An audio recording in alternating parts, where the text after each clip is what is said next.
আমাদের প্রত্যেকের জীবনে এমন কিছু মানুষ থাকে যাদের চাইলেও আমরা জীবন থেকে একদম বাদ দিয়ে দিতে পারি না এবং তাদের সঙ্গে সুসম্পর্ক বজায় রেখেও সবসময় চলতে পারি না। তাদেরকে আমাদের সবসময় সহ্য করে নিতে হয়। হ্যালো ব্রিয়ান, আসসালামু আলাইকুম। কেমন আছো সবাই? আই হোপ ভালো আছো, সুস্থ আছো। আলহামদুলিল্লাহ, আমিও ভালো আছি।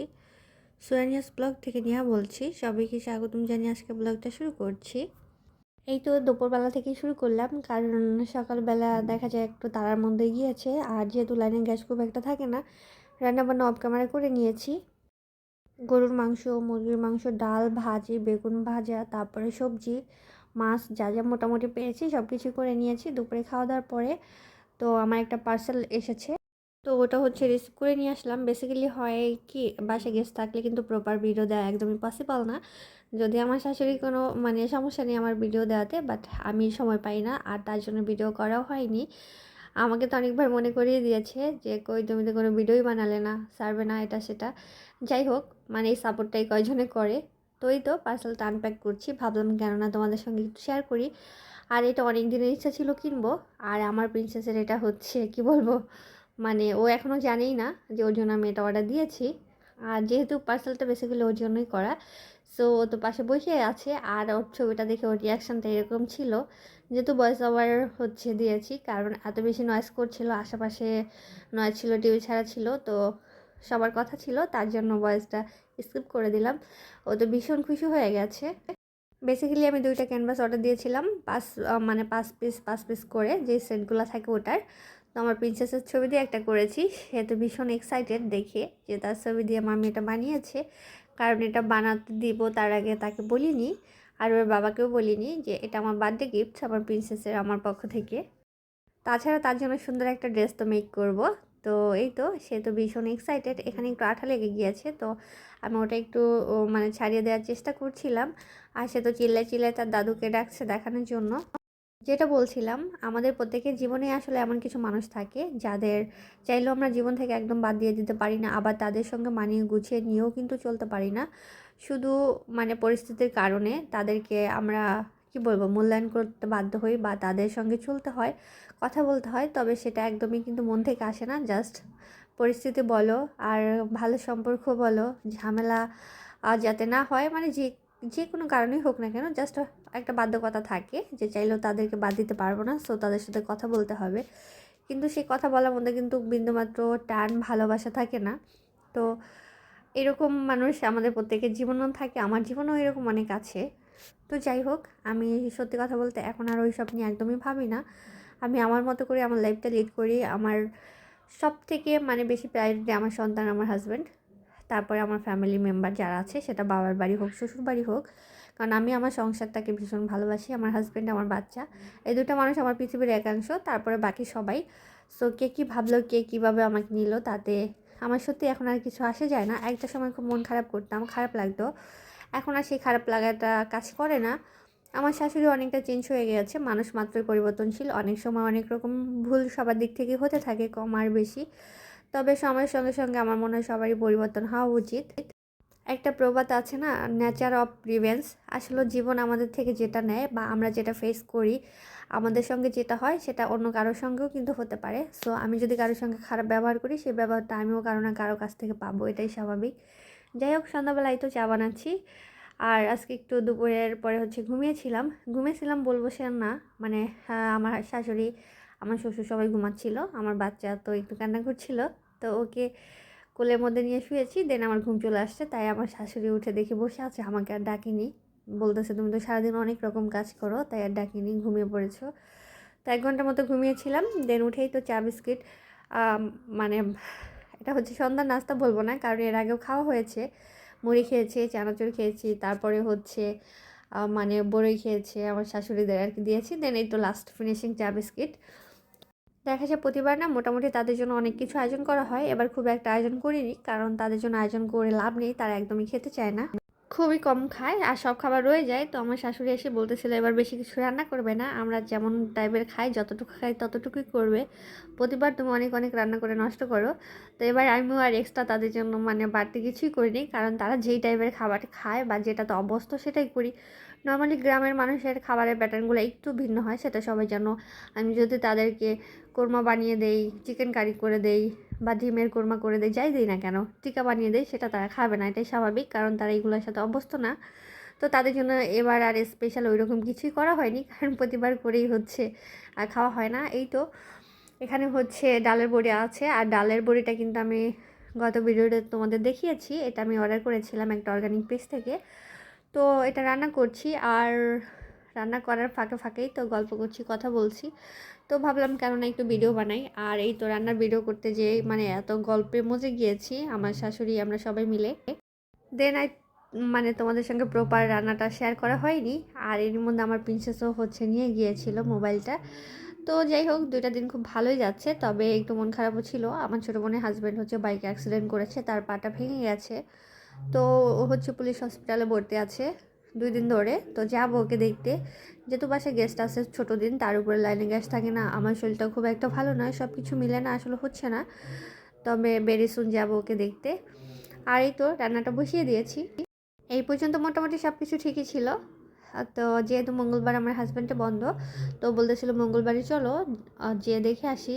আর আমার কি বলবো, মানে উপর থেকে আমি খুব ফিটফাট দেখলে, বাট ভিতরে আমি সত্যি ভালো নেই। সেটা হচ্ছে দেখা যায় কোনো না কোনো সমস্যা কয়েকদিন ধরে হচ্ছেই, হোক মাথা ব্যথা, ব্যাক পেইন, তারপর হচ্ছে বুকের ব্যথা। দেন আমার যেহেতু গল ব্লাডার স্টোন সার্জারি হয়েছিল, মাঝে মাঝে ওই স্টেজেও ব্যথা করে, মানে সব কিছু মিলিয়ে না উপর থেকেই তো একটু গুল্লুমুল্লু। তো সবার মনে হয় যে না আমি তো ঠিক আছি, বাট আমি ভিতর থেকে একদমই ভালো নেই। তো এটা তো আমার হাজব্যান্ড জানে, আর 2 দিন ধরে আমার শাশুড়ি এসেও দেখছে যে আমি একটু মানে সিক টাইপের, সো এই জন্য আমাকে আর এক্সট্রা কিছুই করতে দেয়নি। এই তো নিজের বাবা এসেছে আর এসে লাগিয়ে দিয়েছে। দেখো আমার প্রিন্সেসের ছবিগুলো মাশাল্লাহ বলতে কেউ ভুলো না, কত সুন্দর লাগছে আমার বাবাটাকে। আর ও তো ভীষণ এক্সাইটেড, কারণ এগুলা হচ্ছে ওর রুমেই লাগাবে, যেহেতু এটা ওর রুম ও ভাবে, তার জন্য ওর রুমে দিয়েছি। আর ওর রুমটা ও নিজের মতো করেই মানে সাজিয়ে নিয়েছে। সেটা হচ্ছে ও যেটা যেটা পছন্দ, যেভাবে বলেছে আমি ওইভাবেই করে দিয়েছি। তো এই তো আমাকে দেখাচ্ছিল সে কবে কোন দিন কীভাবে এই ছবিগুলো তুলেছিল, তার কিন্তু সবই মনে আছে। তো সে নাকি ছোটোবেলায় খুব বেশি লক্ষ্মী ছিল, এটা ছিল সেটা ছিল, এই গল্প আমার সঙ্গে করতেছে। মানে আমি তো হাসতেছিলাম যে সত্যিই কি তুমি এরকম ছিলা, মানে এমন একটা ব্যাপার যে আমি জানি না ও কেমন ছিল। একটু ক্লোজলি দেখিয়ে দিই, তবে ক্যানভাসগুলো কিন্তু বেশ ভালো হয়েছে, আমি যেমনটা আশা করেছিলাম তার থেকেও ভালো হয়েছে। কারণ যেহেতু মোবাইলে তোলা ছবি, তারপর হচ্ছে হোয়াটসঅ্যাপে দিয়েছি, দেন বুঝতে পারছো ভেবেছিলাম ফেটে যাবে, নষ্ট হয়ে যাবে, কিন্তু ওইরকম কিছুই হয়নি, যথেষ্ট ভালো করে দিয়েছে। যাই হোক নর্মালি হয় কি, আমি কোনো পার্সেল অর্ডার দিলে আমি সবসময় চেক করে নিই খুলে, আর এটা কিন্তু একদমই চেক করা হয়নি, এইভাবে নিয়ে এসেছিলাম কেন যেন একটা কনফিডেন্স ছিল হয়তো বা খারাপ কিছু করবে না, আর যদি খারাপ হয়েও যায় কিছু করার নেই, মেনে নিতে হবে। তো এই তো আমার বেডরুমে যেটা লাগাবো এটা হচ্ছে একটা গাছের একটা ক্যানভাস, এটা আমার হাজব্যান্ড লাগিয়ে দিল। তো ও হচ্ছে কয়েকটা লাগিয়ে দিয়েছে, আর এই তো মানে মাঝখানেরটা হচ্ছে আমি লাগিয়েছি, সাইডেরগুলো, যাতে একটা স্মেলটা খুব ভালো আসে, একটু মানে ফাঁকা ফাঁকা করে লাগালে দেখতেও সুন্দর লাগে। তো এই তো একটু টিস্যু দিয়ে ক্লিন করে দিচ্ছিলাম। তো ও খুব একটা খারাপ হয়নি, আমার থেকে 2 সেট ক্যানভাস নিয়েছিল 750 টাকা, আর ডেলিভারি চাচ্ছিল 90 টাকা। তো সব কিছু মিলিয়ে ওভারঅল যাই হোক আমি স্যাটিসফাই, খুব একটা খারাপ লাগেনি। আমি একটা দাবি চাচ্ছি, কালকে জানবো করে জানি কি দেখে আমরা জানি না আমি শুধু কাজ করে খাই এবারে আমি সে ওয়াও আমি বললা কাম করে খাইলে আমার ওই তোমার পোলার মতো এই গল্প ভালো লাগে না দরকার পড় না এসে খাইলে যা খাইলে খাইলে হচ্ছে এখন প্রায় 1:45 বাজে, মানে 1:45 না, 2টার মতো, 1:49। আর এখন হচ্ছে আমি তো কফি বানাচ্ছি, চা কফি, কারণ হচ্ছে সবাই মিলে গল্প করছে, আমার হাজব্যান্ড, আমার শ্বশুর শাশুড়ি সবাই। তো এটা দিয়ে কফি হবে আর এটা দিয়ে চা হবে। তো সবাই গল্প করছে, আমিও সবার সঙ্গে বসে আছি। তো ভাবলাম কেন একটু চা কফি বানিয়ে দেই, যাতে একটু বোর্ডটা কম লাগে। আর তাছাড়া আজকে রান্নাঘরটাও ক্লিন করা হয়নি, কারণ এতক্ষণ পর্যন্ত গল্পই করেছি, আড্ডাই দিয়েছি, জানি না ঘুমাইতে ঘুমাইতে 3টা বেজে যাবে হয়তো বা। আরে বাবা ব্যাগটা এনে ফেলাইছিস কে বাবা? ওই যে বই ব্যাগ, বইয়ের ব্যাগ এখানে কেন?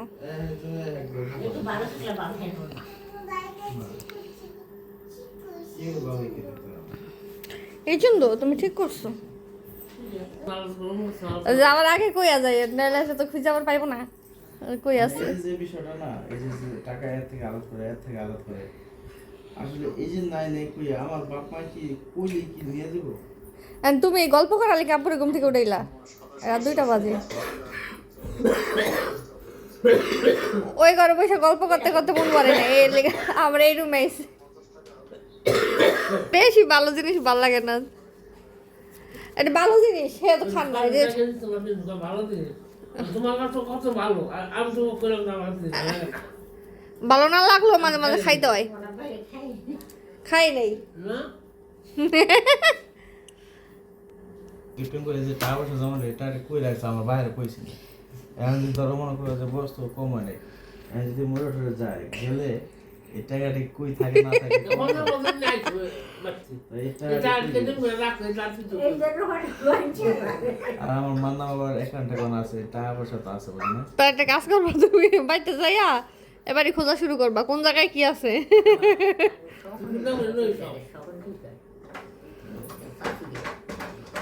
আমি একটা মার করে এত যখন শীত তখন বললাম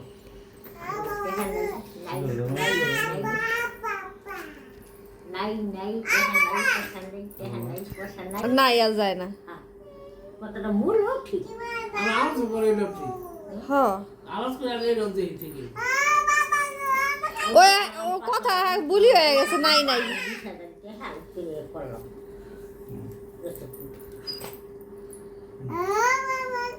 মামি এদিকে দাও। আমি তো বাহারে এই 50,000 টাকা আনলাম। সুদে টাকা আনলে সুদ খাওয়া লাগে না, সুদে আনা যেই কথা। ওই যে আমি নিজের বাবারে কই লোনে টাকা নেয় না, আমি জীবনে লোন নিয়ে বাড়ি করার চিন্তা ভাবনা করবো না। লোন নিয়ে বাড়ি করলে ওই আগাইতে পারেনি মানুষ। ওই সুদ খাওয়া কি কথা, সুদ নেওয়া একই কথা, এক কথা না নিজে বাবা। আমি আল্লাহ যদি তৌফিক দেয় নিজেরাই করবো, লোন নিয়ে বাড়ি করে জীবনেও করবো না। লোন নিয়ে বাড়ি করলে আগান যায় না, বাড়ি করুক আর ফ্ল্যাট কিনে যাই কিনে। হ্যাঁ 2টা আছে না, একটা একদিন শেষ করছি যে আজকে করবো না এটা।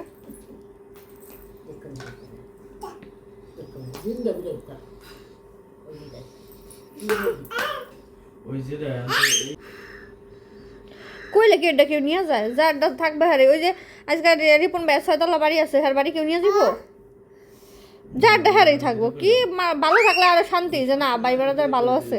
আর আচ্ছা মামিটা আমি হচ্ছে এখন চা বানাচ্ছি। চায়ের পাতিলটা না 3বার চা বানানো হয়েছে সন্ধ্যা থেকে, এই জন্য মানে ভালো করে ক্লিন করা হয়নি। আর আমার শাশুড়ি একটা কথা বলে, তোমার বাসায় আসলে হচ্ছে মানে চায়ের নেশা হয়ে যায়, কারণ আমার হাতে চা অনেক পছন্দ করে। এখন এই তো রাত 2টা বাজে বানানো শুরু করে দিছি।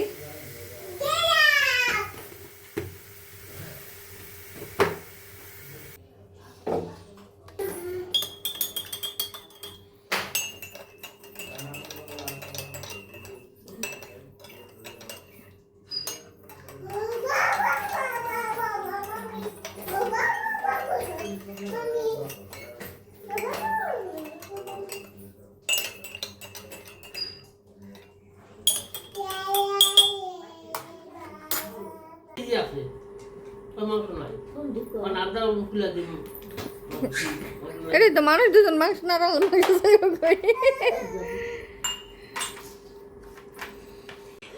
তুমি কাজ করো, তুমি কাজ করো, তুমি কাজ করো আবার নবী মামি। কাজ্জা আর ঝগড়া একই কথা বুঝছো? আর কাজ্জা বুঝে না, ঝগড়া মামি বাবার সঙ্গে একা খেয়ে যাবে না নিলে। আমার বাবা আমি চাল চলে গেছে মামার নগে। তুমি দোষ করলা না, তুমি কাজ করলা, তুমি কও আমার বাবা।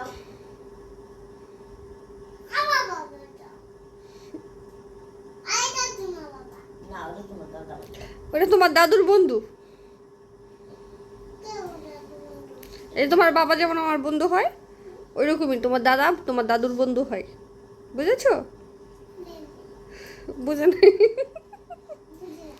আমি কি দোষ করলাম? তুমি দোষ করলো না তো কি করলাম? তুমি আমার নামে রাগ করে কাজ করলা।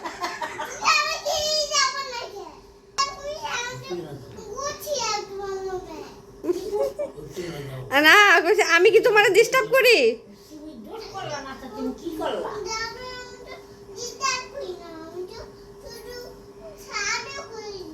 বুঝেন নাই? বলছে আমি তো ডিস্টার্ব করি না,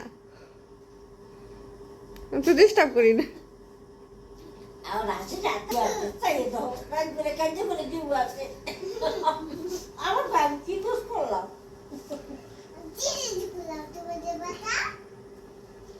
ঘুমাইতে চলো মা। কেন? ওমা ঝগড়া করছো দাদির লাগে, রাগ করছো? রাগ করছি, যাইব না।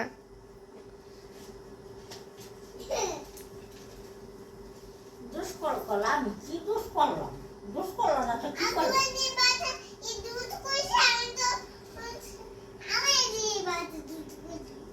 এই যে যাচ্ছ না তো ওই জন্য টাকা দিছে তোমার ঘুমাইতে যাওয়ার লেগে। ওই যে ওইটা নো, ওইটা নো, যাও না, ওইটা নো, যাও। একটু মনে হয় ঘুমা হয় টাকাটা দাও। কি না খাইও দাও ব্যাংকে দিয়ে দাও না দেখো আরে বাগানের জন্য টাকা দিছে আব্বু, আমি কি দোষ করলাম?